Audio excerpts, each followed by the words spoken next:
So I just realized what black holes might be in the simulation that we live in. According to classical physics, information can't be created or destroyed. So that means information going into a black hole, it actually can't be destroyed. Now, there's some debate over that, I guess, right? But I think something like Hawking radiation, where the information is transformed into radiation, is, I think, fact. I think Hawking proved that, so someone let me know, but I think that's fact.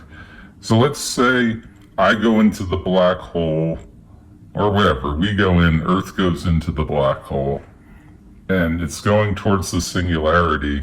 And at the singularity, it would get completely destroyed and the information would be gone for all time. I think that still is possible if a singularity is a real thing. But the other option is Earth goes into the black hole, and right before the singularity, it turns into radiation. So the information is still there.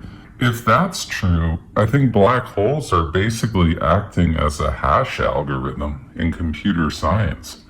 Because in computer science, you take an input like the number 1, you run it through an algorithm to encrypt it, and then on the output you get this hash. It's like a hexadecimal number.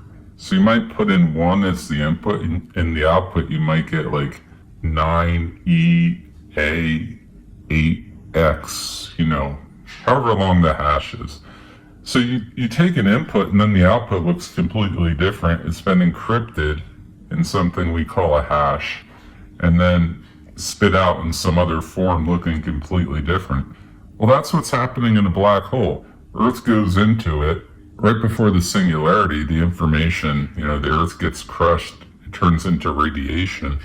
And in turning into, say, the Earth into radiation, that process is really just taking an input, Earth, and spitting it out as some output that's totally different. It looks like a hash, and we call it radiation. So the information is still there. It's just been encrypted and re-encoded. If that's what's happening in a black hole and information doesn't get lost at a singularity, then I think we could view a black hole as a physical hash algorithm. I think that's a good way to think of it. So I wanted to say one more thing about that.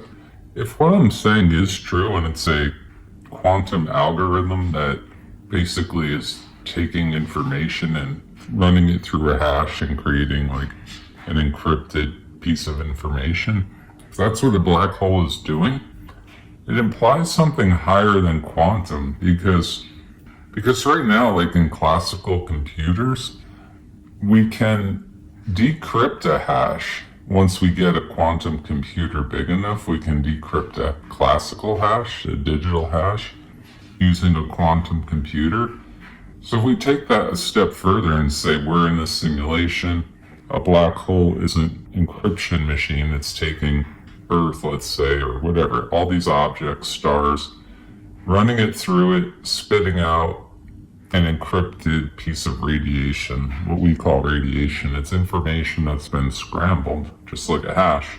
So if that's what's happening, then to decrypt that, we need something above quantum to decrypt it.